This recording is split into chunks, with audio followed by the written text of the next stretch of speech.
Love to talk about my father.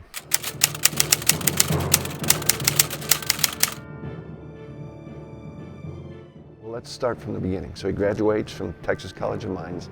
He goes down to Mission Field down in McAllen, Texas, and gets his initial training. Then he goes to Florida. That was a routine for a lot of pilots. He was with the 4th Fighter Group of the 8th Air Force. They were based out of Debden, England. So he's assigned there, he gets to his group, and he starts flying. They are escort missions to escort bombers over to Europe, where they were bombing refineries and trying to cripple the German capacity to make war. So he's on his 25th mission when something happens that no one foresees. His mechanic, during a 100-hour inspection and redo of the engine, didn't fill up the oil properly.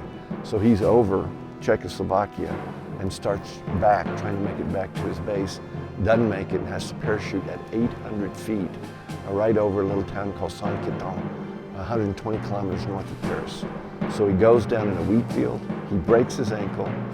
Pursuant to his evasion training, he buries his parachute and goes into the nearest forest, which happened to be a wild, ancient forest right in that part of France. And that's where the story starts. He goes in, and there are a couple of lumberjacks there, and they have a big, long knife, and they're kind of menacing. He says, "Je suis américain, I'm an American, I need help, can you help me?" And they say, "Don't go away, there'll be people here, but we're not gonna help you."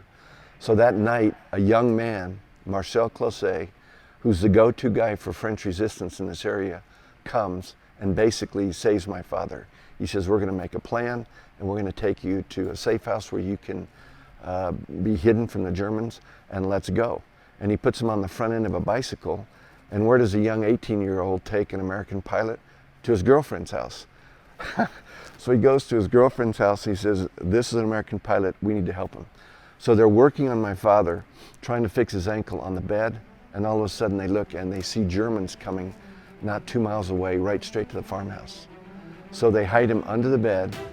The grandmother, who speaks German, is there, and she starts to welcome the Germans. They get him liquored up, they feed him the best wine they've got in the cellar, and the Germans are there for about 45 minutes or an hour. They feed them, they say, "Why would we hide an American? We're speaking German to you, we're friendly to you." The Germans leave and they have a family meeting, and they say, "You cannot stay here. It's too dangerous. Everyone saw you go down, everyone knows where your parachute is, and you're gonna have to move." So my father rips from a chain around his neck this whistle. The whistle was, if you went down in the English Channel, you could be saved. You could blow the whistle and people would come get you, and hands it to his family, and it stayed on their mantle from 1945 on. They had it up. So they put my father back on a bicycle. Young Marcel, who's one of the heroes of this, takes him to cousins' houses. They're over at a cousin's house about 10, 12 miles away. It would be like going to Clint from middle of El Paso and saying, "We're gonna have to take you out of this hot spot because everyone knows you went down here." And they keep him there for about 2 weeks. As during this period of time, June 6, 1944, the D-Day happens. And they're listening to BBC radio. My father, Eliot Shapleigh, Marcel Closet, this French resistance fighter, and my dad starts crying because he knows that the invasion of Europe that they've been preparing for has now started. Sometime later in June, he's brought back to Marcel's sister's house. And you look at who are the heroes and sheroes of this story.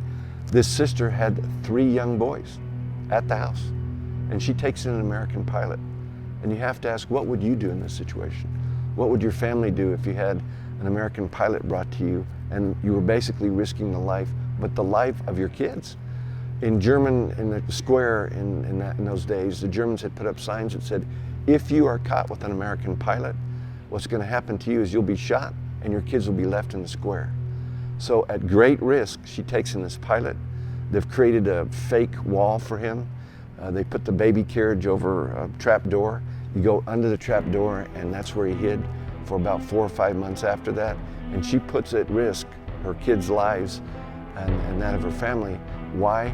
Because 4 of her brothers, Marcel and this sister, whose name was José, had 4 brothers killed by the Germans. They had put them on a train called the Train du Mort, and they had all died on this train going to Auschwitz. So they were motivated. The only way they could really help, the way they could fight, is to help this American pilot.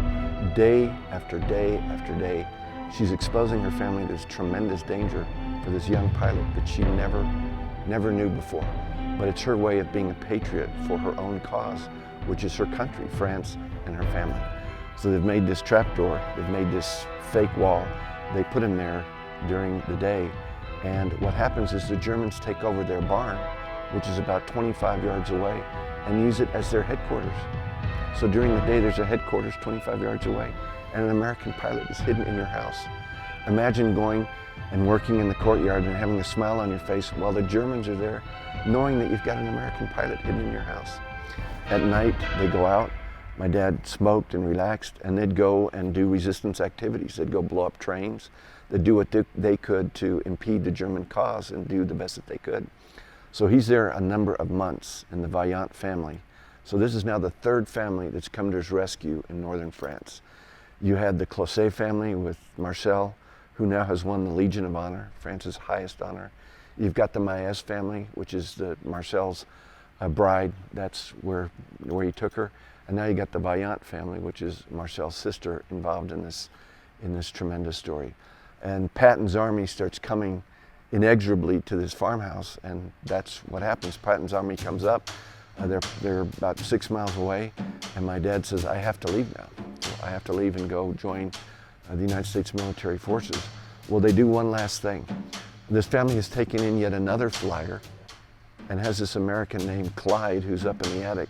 So Clyde, my father, and Marcel go and stop a German detail who's been told to blow up the bridge that's right next to the house.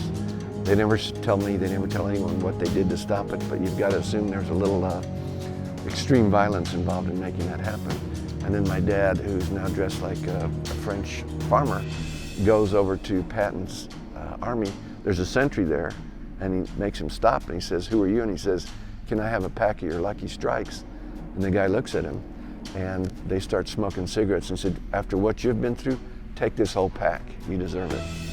So my dad is debriefed, he's taken to Britain, he sees his old unit, he gets some time off, and he hitches a ride back to El Paso, Texas, and he's at his mother's house. And it's about this time that the War Department catches up with this downed pilot, and two people come knock at the door over by Austin High School and say, Mrs. Shapleigh, we've got terrible news. Your son was seen parachuting behind enemy lines. He's presumed killed in action. And man, we're so sad for your loss. And she said, if you want to talk to him, he's right upstairs.